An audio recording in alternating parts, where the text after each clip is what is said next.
我真的觉得你有点奸诈，因为你讲的这10点你从来没有教过我。我看起来就是一个30几岁的人，不是你这种油。我们中年人开心的事情本来就没有这么多。我觉得这么告诉你的人，他不是蠢就是坏。嗨，我是安娜，欢迎回到我的频道。前一阵子呢，和大家分享了普通女生也可以做的7个贵气养成术，大家都非常的喜欢。可是呢，在留言里面我也看到了有一些人说，贵气绝对不是1天养成的。我非常同意这个观点，所以今天这集就要来和大家分享我保持了20年的变美小习惯。今天这集啊，没有广告，全部都是知识点，建议大家先拿起小本本，做好笔记，反复观看。这些小习惯你只要全部都做到，甚至只要做到70%、80%，就可以在不知不觉中每天变美一点点。首先，第一个，多喝水，不要少于8杯。8杯水基本上就是算2公升一天。这里说的水呢，是干净的水，真正的水。咖啡啊、茶、饮料这些都不算。无糖的茶也不算。不算啊，因为茶还有咖啡其实都相对会更利尿一点点，所以你喝下去之后呢，就开始尿，尿完之后呢，身体并没有得到原本你该补充的水分，所以咖啡、茶都不算。那有些不喜欢喝水的人，听到8杯水，这听起来是很可怕的事情，觉得很多。到底要怎么样可以很轻松的达成这样的目标呢？我自己有一些小方法。首先第一个呢，就是设定喝水的时间。在一开始还没有养成喝水这个习惯的时候呢，可以给自己一个喝水的时间表。比如说早上起来第一件事情，什么都不要做，就先喝水。然后呢，第2个时间点可以安排在吃饭以前。因为有些朋友可能刚好有减重或者保持身材的需要，你在吃饭以前喝一些水呢，可以增加饱腹感。第2个达成目标的方法呢，就是可以在水里面加一些柠檬片啊、苹果片啊、薄荷片啊，这一些可以增加一些水的风味，让你更可以接受这个水的味道。也可以像我们之前分享过，可以喝一点气泡水。第3个呢，就是用大容器，给大家展示一下我们家喝水的大容器。一开始呢，就是这样子的一个随行杯的大小，但是呢，我发现陈老师还是没有办法很顺利的完成他喝水的目标，所以后来我就给他换了一个更大的，这么大。这一杯水差不多就有1公升的量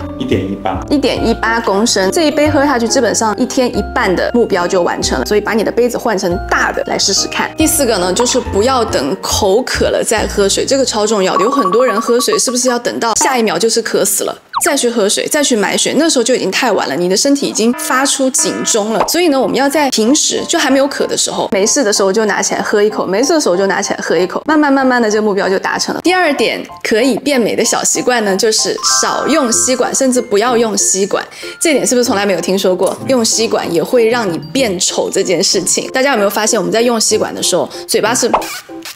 这样子，一直这样嘟。那个动作其实有一点点像吸烟的动作，这样子反复的嘟着嘴，然后不停的去做。在做这个动作的时候呢，你的嘴旁边的肌肉是不停的在收缩，久了之后呢，你的嘴旁边就会形成一些永久性的皱纹。皮肤科的医生称这个皱纹叫 smoker's line， 吸烟者的线，吸烟者的皱纹。我们在喝那个小罐的瓶装矿泉水、瓶装饮料的时候，也会常常做这样的动作。所以呢，为了减少这样子动作对我们皮肤的一些影响，大家像在家里或者像在办公室这一些比较稳定的环境里面，就可以选择一个宽口的正常的杯子来喝水，比如说像马克杯或者这样玻璃杯都可以。这样正常喝水的时候呢，嘴巴是相对放松的，相比起用吸管或者用小口径的那种瓶装水来讲，就更加不容易引起嘴巴旁边的这些皱纹。那如果一定要用吸管的话，要怎么办呢？首先第1点就是尽量去使用宽口的吸管，比如说像喝真奶那种大一点的那种，因为相比起那种很细的吸管啊，宽一点的吸管会让嘴巴保持一个比较自然的形状，然后也会比较减少像刚刚那样很紧缩产生的皱纹。在网络上就有看到一些金属的或者细胶的那种吸管，常备一根在身边呢，不但可以让自己的脸部可以减缓衰老，而且更环保。第2个呢，就是在使用吸管的时候，你的嘴巴尽可能就是去放松，不要真的就是整一个嘴巴去包住那个小小的一根吸管，有意识的去控制你喝水的时候嘴巴的那个形状。像有些时候用吸管的时候啊，我会尽可能的把吸管从这边伸进去，而不是从中间，尽量让嘴巴是放松的去喝。第3个呢，如果我们一整天都是用吸管，回家的时候你就可以有意识的去按摩自己这一整天很紧张的嘴巴旁边的这些肌肉。好，既然讲到按摩嘴巴旁边的肌肉呢，我就要带出我们今天变美小习惯的第3点，按摩脸部。很多人听到说按摩脸部，感觉好像有点麻烦，就觉得好像每天还要多安排一个时间去做这一件事情。其实我个人的习惯是不用特别安排时间，在洗完脸在擦保养品的时候啊，顺带就把这件事情做掉了。我自己很喜欢的呢是田中中按摩法，这是不是听起来有点古早味的感觉？确实，这个名字它最早出现应该就是在2000年初的那个时候了，离现在大概已经有20年了吧。我记得我好像是在2007年、08年那个时候大学期间开始接触田中按摩法，那个时候在 YouTube 上面还蛮红的，它的很多的按摩手法都是让脸部整个拉提往上，它是分区域给你去按摩。打比方说好了，比如说我们的额头这一块部分，大家通常会有一些，比如说像川字纹、抬头纹这样子。田中按摩法的额头的部分，它是这样子按的，上下就抹平，然后到中间的部分，两只手这样往两边这样子按。一开始就是跟着网路去练，每一个动作都做得非常的认真。但是后来呢，因为渐渐我熟悉了这些动作，然后也知道了它的一些逻辑之后呢，我就开始比较偷懒一点点，就不会每天都按得那么的仔细。所以这些手法就是全部融合在我涂保养品的手法里面，完全的内化。所以大家如果对这样的按摩法不是很熟练呢，可以选一个自己喜欢的这样的按摩法，然后认真的学习一阵子之后，然后把这个东西呢融合在你的涂保养品的这个流程里面，你就不会觉得很麻烦。那这么多年下来呢，你说这样子按摩它到底有没有用？我觉得它对我来讲，就不论是在消水肿还是在轮廓提升上，我觉得它多少是有一些用处的，体现在我现在的脸部的状况上。但是只做1天，我觉得它肯定不会有效果，毕竟我已经坚持了10几年了。像刮痧板这个东西啊，很多的超模女明星的化妆包里都有，它是一个非常简单变美的小方法。很多女明星的晚上的保养程序里面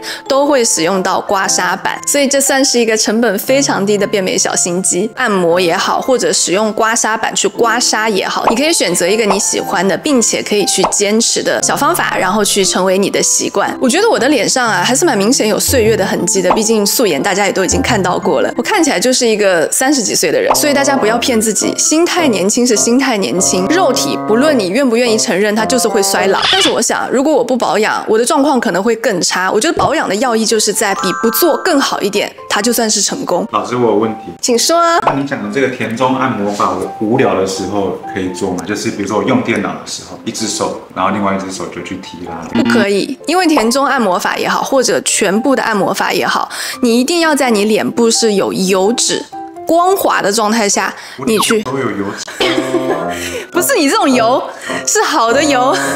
比如说是按摩油也好，或者说是乳霜、乳液这种也好，因为在按摩的时候，手部也好，或者我们的按摩小工具也好，它多少拉扯到皮肤，那我们要尽可能去减少这种拉扯。你提到一个非常棒的点，就是我们在用电脑或者用手机，我们没有事情的时候，可不可以帮忙脸部去做一些提升跟抗衰？接下来的就是我没有事情的时候就在做的一个小方法，锻炼脸部可能平时没有怎么在用的肌肉。大家都知道，充盈的苹果肌会让我们的脸看起来更年轻。当我们的年纪慢慢长起来之后呢，多少会面临一些垮脸的问题，尤其是像苹果肌下垂，然后口周老化，很多人会选择用医美的方式去做一些填充拉提。那我们除了医美的手段，平时可以透过一些锻炼，让我们这个部位呢看起来更加的紧实。因为像苹果肌呢，是由我们脸颊上的一些肌肉群跟下面那些皮下脂肪共同组成的。那在我们在做一些表情或者我们在笑的时候呢，我们的苹果肌这一块附近的这些组织呢就会被激活。那如果平时不常笑的话呢，苹果肌这一块部位的肌肉呢就会不常被使用到，就有可能让这一块部分的肌肉呢就失去紧致度，皮肤和脂肪呢也因为重力就会慢慢下垂，苹果肌也就没有那么饱满了。所以呢，我们的苹果肌的下垂，一方面可能是因为自然的衰老，另外一方面呢，可能是因为我们中年人开心的事情本来就没有这么多。那像我在一个人工作，或者在坐车，或者在看电视的时候，总之是我一个人的时候，我就会利用这些空档的时间去做一些面部的锻炼，想到就做，积少成多。我常常看电视或者是开车开到不要跟你讲话的时候，都会被你的那些怪表情吓到。但因为像面部肌肉锻炼啊，它有非常多的动作，我这边只先给大家示范2个我常常做的。一个呢就是大家可以这样，这个动作很丑啊，千万不要截，把嘴巴抿起来，哎，跟练哦。然后抿起来之后呢，尽量去提起你两边的苹果肌，像这样。就是做笑的动作。很多人会问说，这样的动作一天要做几次？无数次，不用去数要做几次，就是你有空就做，去锻炼这个位置，你平时不会用的位置。然后另外一个我会常做的呢，也是一样很丑的动作，一边笑，或者你也可以两边一起笑。可是记得不是咧嘴，是提苹果肌，尽可能让你自己感觉你的脸部的肌肉是往上走的。比如说我们咧嘴，这样子脸是不是就很大？可是如果当你是一个漂亮的笑的时候，就是往上，啊，这我觉得这实在是有点太多，我们下一次单独出一集。好不好？我们把这个东西细节的规划好，然后把它整理好，我再一起跟大家分享。这2个动作先练起来哦。那像按摩和刮痧呢，是一些比较表层的动作。如果我们想要作用到更深层次的话，就需要透过一些仪器来辅助。之前也和大家分享过，我是美容仪的初代玩家，我家里的美容仪最早可以追溯到这个产品刚刚出现上市的时候。像现在市面上各种各样的科技的美容仪呢，我也都用过。之前就有很多观众给我留言说，安娜，你用过这么多的美容仪，你觉得美容仪真的有用吗？这个答案呢，跟刚刚说到的按摩、刮痧、锻炼都是一样的，只要坚持，一定有用。那因为这一部分呢，不论是技术也好，还是效果也好，各家都大不相同。如果大家想要知道的话，可以在下面留言敲完，然后我再来跟大家分享。第5个呢，就是做好表情管理，还有在你常待的地方放一个镜子，这也算是一个非常简单的变美小习惯了。我们常常在自己看不到的时候，或者别人看不到的时候，会做出一些很夸张的表情，或者就是完全没有表情，导致一些很明显的动态性的皱纹，或者呢整个脸垮下来。我的做法呢，就是在我的工作桌上我会放一面镜子，然后对着我自己，因为有些时候工作着会突然从镜子里瞄到我自己，哎呦怎么这么垮，然后就会快点让自己锻炼2下，不要这么懈怠。包含在没有事情的时候，或者你在思考事情的时候，不要张着嘴巴，因为张嘴呼吸呢会让你的面部更加快的松弛，而且常常张着嘴呢看起来真的是有点小呆。相信我，闭上嘴会让你的智商看起来至少高10以上。包含打电话的时候，桌子上有一个镜子呢，也可以让你自己透过镜子观察自己的表情是不是有太夸张，或者微笑的角度不够好。那久而久之之后呢，你就会知道自己的表情做到什么样的程度是你最好的状态，在和别人有社交距离的时候，你也会有一个很好的状态。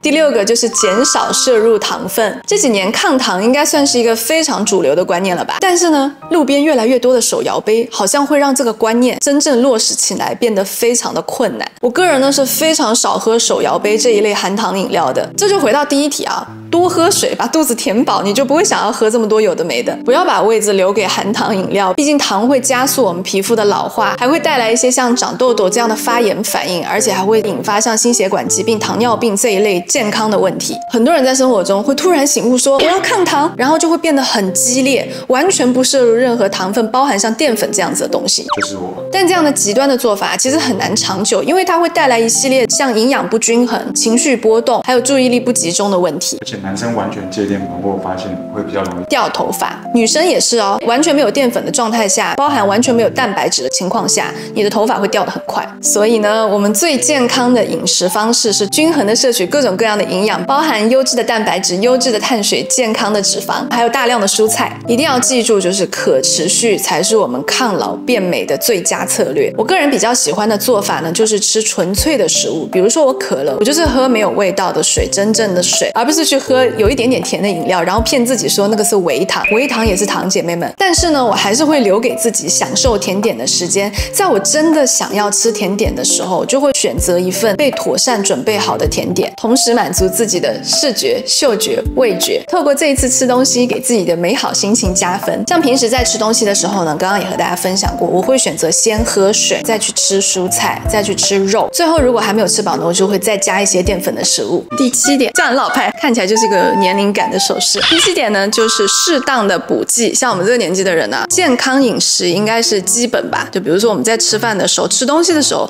就会下意识的多去吃一些抗氧化的食物，比如说像蓝莓啊、菠菜啊、坚果啊这一些。可是呢，我们一整天能吃的东西呢，就是很有限，毕竟肚子就只有这么一点点大。过分的吃东西呢，又会摄取一些我们不想要的热量，而且呢，像我们现代人多少就会有一些挑食的问题。比如说像我本人，我就完全不吃鱼，所以呢，我就会需要一些我自己适用的补剂来维持我一个比较好的身体状况，尽可能的去延缓我的衰老。早起我会喝红参精，然后晚上呢就会吃维他命 C 啊，然后像鱼油啊跟葡萄籽。如果大家有觉得有吃的不错的补剂的话，也欢迎在评论区和我分享。第8点，适当的运动。我觉得这一点我来讲真的是心里有点心虚耶，因为我看起来就不是那种筋肉型的人。我体脂率超过但我真的是有弱弱的在运动，我只能说如果我不运动的话，我的状况会更糟糕。今年我希望在运动这件事情上我可以加强。很多人说啊，有预算你就去做医美就好啦，因为医美绝对可以抗衰老，医美确实可以抗衰老。但是据我的观察，有在运动的人，不论是精神状态也好，还是皮肤状态也好，还是身体状况也好，看起来真的就是比较年轻。这点甚至在女明星身上也是可以得到应验的。我们那一代的明星，在现在真的就有看出差别。对，有在运动的女明星真的会垮脸垮得比较慢。那你说女明星是没有医美吗？她不会医美吗？她不论是在预算还是在技术上面，都可以得到比普通人更好的资源。尤其是一些背部的运动，像我这样的运动废物啊，背部的运动我都是坚持在做的。因为我发现啊，虽然我在练背，可是我练完背之后啊，我的脸上的皮肤也会跟着紧实。像一些背部的拉伸也好，或者像游泳也好，日积月累的去做啊，整个人状态就会越来越好。因为我们现代人啊，大部分的人都是低头族，大部分人都会常态性的面对着手机或者电脑，所以针对性的锻炼脖子还有背部，会大大的缓解我们的双下巴还有面部松弛的问题。第9个就是好的睡眠习惯。睡觉的时间呢，占了我们人生差不多快一半的时间，所以抓紧这一半的时间去抗衰，真的是非常划算的一件事情。首先就是要保证充足的睡眠，我这里不是讲早睡早起啊，不需要强迫自己早睡早起，我觉得只要睡够就好了。在你生活允许的状态下，你偶尔晚睡一下，我觉得也是问题不是很大。我的概念里的熬夜是睡不够，我觉得那就真的非常的可怕。我们生活中有各种各样的人，有的人他是晨型人，有的人是夜型人，比如说是我到了晚上思维就特别的活跃。早起这件事情啊，对我来讲真的是一件非常非常痛苦的事情。但我有了小孩子之后，这一点就是被强迫改变了。我的唯一感受就是好累。我觉得我生 Chris 之后那一段产后抑郁，有非常非常大的一部分原因是来自于我的作息没有办法适应睡不够这件事情。现在呢，因为努力改变作息已经差不多有6年的时间了，所以我逐渐可以做到早上准时起来，但是我并没有因此感到快乐。所以这部分，假如你没有小孩，假如你的生活又是允许的，那就按照自己喜欢、自己舒服的方式来就好了。睡够是第一优先，然后尽可能的我们设一个长远的目标，就是跟着太阳去作息。这个目标慢慢达成也没有关系。再来就是自己的床品要记得更换，有些人睡下去之后，这个床品可能一放个1个月、2个月。还有没有那种睡一面之后再翻过来睡第2面的？这样千万不可以哦。我们的睡觉的床单也好，枕套也好，上面会滋生很多的细菌，所以我们的床品呢一定要定时更换，对我们的皮肤才会比较好。尤其是一些皮肤敏感跟会长痘痘的观众。首先我的观众都知道我是真丝迷嘛，很喜欢真丝对皮肤的一些触感，而且真丝的床品还有枕套对我皮肤的拉扯会更少，所以这也算是我抗衰的一个小方法吧。说起这件事情，我好像突然想到，大家都在敲完我们那个真丝床品的团购。好啦，提上日程。最后一点，一定要防晒。这个话题真的不知道讲了多少遍了，苦口婆心提醒大家一定要防晒，并不需要去纠结你每天要补多少次防晒，是不是真的要每天都包成像抓鹅啊的人。反正呢，防晒这件事情就是有做总比没有做好。我在做这个选题的时候啊，看到有些 YouTuber 告诉大家，你只要防晒，你就不会变老。我觉得这么告诉你的人，他不是蠢就是坏。我们只要作为一个碳基化合物，生活在地球上的每一天，地球在旋转，我们就在变老。变老也没有那么可怕啦。像我现在36岁，快37岁的年纪，我觉得有这个年纪该有的美好啊，不论是我的学识也好，还是我的经历也好，我的阅历也好，还是我的人生体悟也好，都是我18岁的至少2倍之多。20岁的风景我都已经看过了，37岁的风景对我来讲还是未知。我对未知的事情更加感到好奇，更加感到新鲜，觉得它更有趣。过去的风景呢，再美它也不会回来了；还没有到来的风景呢，再有趣也还是一个未定数。只有现在当下我们可以看到的那个风景，才是真正值得你享受的那一刻。所以变老不会消失，也并不可怕。用一个更有精神的状态去迎接更有趣的体验，在这些体验中去慢慢的感受岁月的变迁，才是我们抗衰的目的。我真的觉得你有点奸诈，因为你讲的这10点你从来没有讲。我跟大家一样是今天第一次知道，所以今天就是全盘托出。10年5年之后，发现我们频道的观众都长得比同龄人更年轻。好啦，以上就是我维持美丽的小习惯。罗马不是一天建成的哦，大家一定要从现在开始，每天坚持一点点就可以变美一点点。如果这些小习惯呢，也让你的皮肤或让你的身体有了一些小变化、小进步，也欢迎留言和我分享你的喜悦。如果你喜欢今天的影片，记得点赞分享，也记得要点热推哦。别忘了订阅我的频道，我是安娜，每周4我都会在这里哦。下周4我们再见啦，拜拜。